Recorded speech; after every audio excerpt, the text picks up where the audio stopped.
nih guys, kalau misalnya selama ini kita mengira bahwa Hajar Aswad itu adalah the whole bulatan atau lingkaran yang ada di dalam bingkai silver itu ya, kita salah guys. Karena ternyata batu The Black Stone, Hajar Aswad. Pernah penasaran gak sih kenapa batu itu sangat diistimewakan? Benarkah batu itu berasal dari surga? Apa kata para ilmuwan tentang batu tersebut? Apakah benar pernah ada mata-mata dari Inggris yang menyelinap ke Mekah dan menyamar sebagai jamaah haji untuk melihat langsung Hajar Aswad? Dan benarkah Hajar Aswad pernah dicuri serta dihancurkan? Lalu, apakah Hajar Aswad yang kita tahu saat ini adalah pecahan ataukah batu utuh? Untuk menjawab pertanyaan-pertanyaan tersebut, mari kita berdiskusi.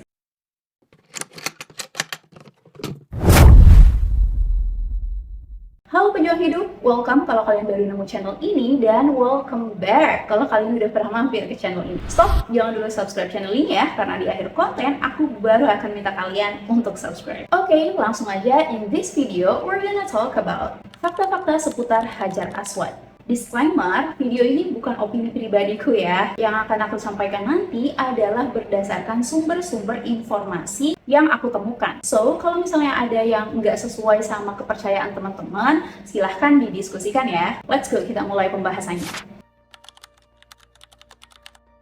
Jauh sebelum Islam datang, Ka'bah sudah menjadi pusat spiritual bagi suku-suku Arab. Bukan hanya untuk menyembah Tuhan ya, Ka'bah kala itu dikelilingi oleh 360 berhala. Dan saat itu Hajar Aswad tetap dipandang sakral loh guys. Sampai pernah nih, suatu ketika para pemimpin Quraisy itu berebut kehormatan untuk meletakkan kembali Hajar Aswad saat Ka'bah direnovasi. Jadi emang bener ya, Hajar Aswad itu udah dianggap istimewa dari dulunya juga gitu loh, dari sebelum Islam. Alasannya ya karena bagi suku-suku Arab pra-Islam kala itu, mereka memiliki kecenderungan untuk menganggap batu sebagai simbol ilahi atau perwujudan roh suci. Al-Azraqi, sejarawan Mekah awal, menyebut bahwa banyak kabilah punya batu khas mereka sendiri ya, yang sering mereka bawa saat bepergian. Bahkan ada praktek tawaf mengelilingi batu. Dan Hajar Aswad yang terletak di Ka'bah, which Ka'bah itu udah menjadi pusat ziarah dan spiritualitas bagi banyak suku Arab, membuatnya dianggap lebih istimewa lagi. Nah, bagi umat muslim sendiri, beberapa sumber mengatakan alasan keistimewaannya itu karena Hajar Aswad dipercaya sebagai batu yang berasal dari surga yang datang bersama Nabi Adam. Awalnya batu berwarna putih tapi berubah menjadi hitam karena dosa-dosa manusia. Nah, ada pula yang menyatakan bahwa Hajar Aswad diberikan kepada Nabi Ibrahim oleh malaikat Jibril saat akan membangun Ka'bah bersama putranya Ismail. Gak ada yang tahu pasti ya kapan batu itu ada di bumi, karena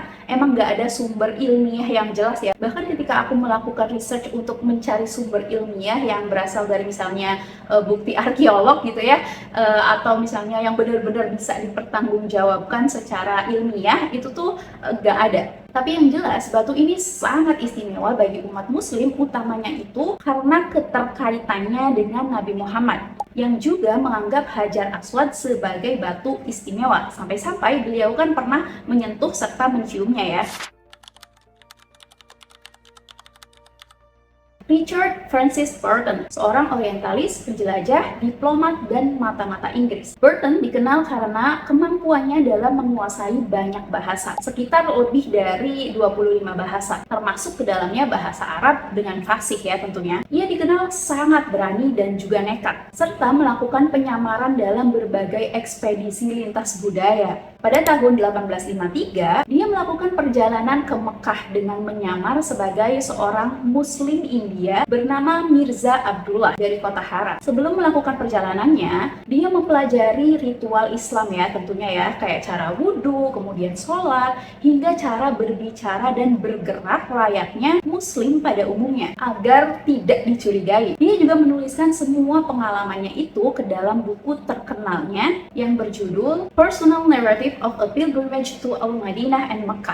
Buku ini adalah salah satu catatan barat pertama yang sangat detail ya mengenai Mekah dan Madinah. Dalam perjalanannya, Burton tahu betul nih resikonya jika ketahuan menyamar ya.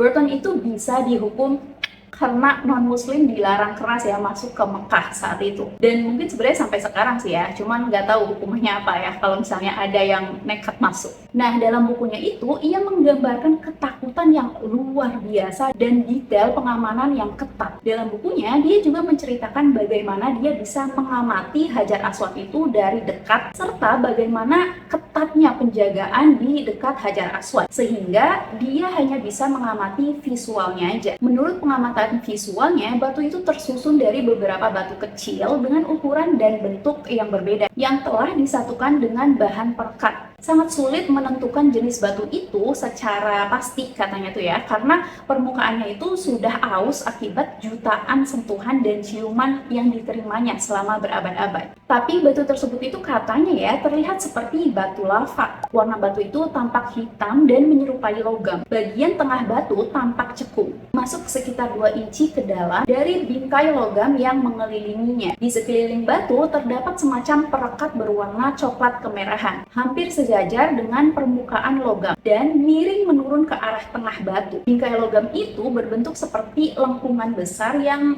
terbuat dari emas atau perak berlapis katanya tuh ya. Burton mengukur lubang tempat batu itu berada ya, lebarnya itu sekitar 1 jengkal lebih 3 jari katanya ya. Tapi perlu diingat ya guys ya, Burton tidak melakukan pengambilan sampel ataupun penelitian ilmiah. Jadi pendapatnya tentang Hajar Aswad tidak bisa dijadikan patokan kebenaran tentang batu apa sebenarnya Hajar Aswad ini gitu ya. Dan hingga saat ini belum ada ilmuwan, bahkan ilmuwan muslim sekalipun ya, yang diizinkan untuk melakukan penelitian ilmiah terhadap batu Hajar Aswad. Jadi ini cukup menjawab juga ya tentang pertanyaan apa kata ilmuwan tentang batu ini. Karena ya emang kebanyakan yang beredar itu hanyalah spekulasi aja gitu loh. Pada tahun 317 Hijriah, Sekte Karamitah di bawah Abu Thohir Al-Karmuti menduduki kota Mekah dan mencopot Hajar Aswad dari tempatnya secara paksa. Sebelumnya nih ya, pasukan atau sekte tersebut itu juga membantai habis jamaah haji. Sampai mereka itu memasukkan mayat-mayatnya ke dalam sumur Zamzam. Mengerikan banget ya. Anyway, setelah berhasil mengambil Hajar Aswad, mereka itu membawanya ke negara asal mereka. Akibatnya, tempat Hajar Aswad itu kosong selama 22 tahun. Lama banget kan ya? Jadi orang-orang yang tawaf hanya meletakkan tangannya itu di tempat Hajar Aswad pernah diletakkan aja gitu loh untuk mendapatkan berkahnya. Selama dalam penguasaan Karamitah, Hajar Aswad mengalami kerusakan parah dan pecah menjadi beberapa bagian. Ketika akhirnya dikembalikan pada tahun 339 Hijriah, batu itu sudah tidak lagi utuh guys. Gak berhenti sampai situ ya, Hajar Aswad yang sudah tidak lagi utuh tersebut beberapa kali sempat mendapat serangan-serangan lain juga. Diantaranya pada tahun 363 Hijriah, seorang Romawi mencoba menghancurkannya. Lalu pada tahun 413 Hijriah, pengikut sekte Fatimiyah memukulinya dengan pahat. Satu lagi nih, pada tahun 1351 Hijriah, seseorang mencungkil bagian fragmen batu tersebut. Jadi emang Hajar Aswad ini udah mengalami beberapa insiden lah ya gitu ya yang merusak batunya gitu. Hingga saat ini berdasarkan info yang ada bahwa Hajar Aswad terdiri dari 7 atau 8 fragmen dan katanya nih fragmen paling besar itu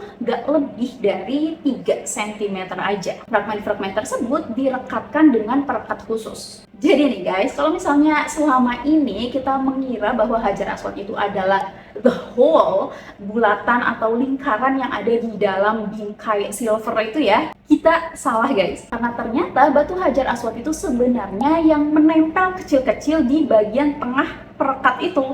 Pada tahun 2021, pemerintah Arab Saudi merilis foto resolusi tinggi dari Hajar Aswad untuk pertama kalinya. Foto ini memberikan gambaran yang sangat jelas tentang batu bersejarah ini. Katanya foto ini tuh berukuran hingga 49.000 megapiksel dan membutuhkan waktu 7 jam untuk mengambilnya serta lebih dari 50 jam untuk mengolah hasilnya. Hal ini disampaikan oleh juru bicara General Presidency of the Two Holy Mosques Affairs. Proses pemotretan ini melibatkan pengambilan 1050 foto dan masing-masing itu berukuran 160 GB.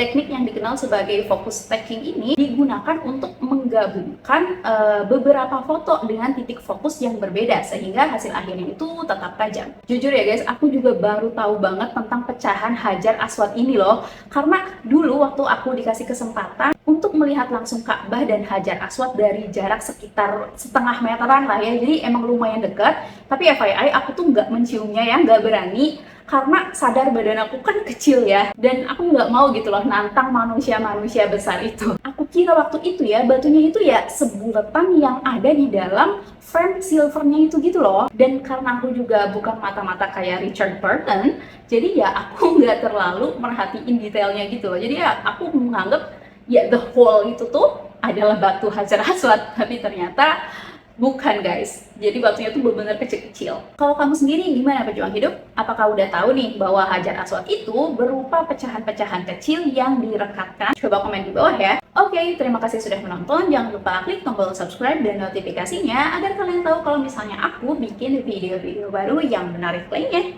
Bye!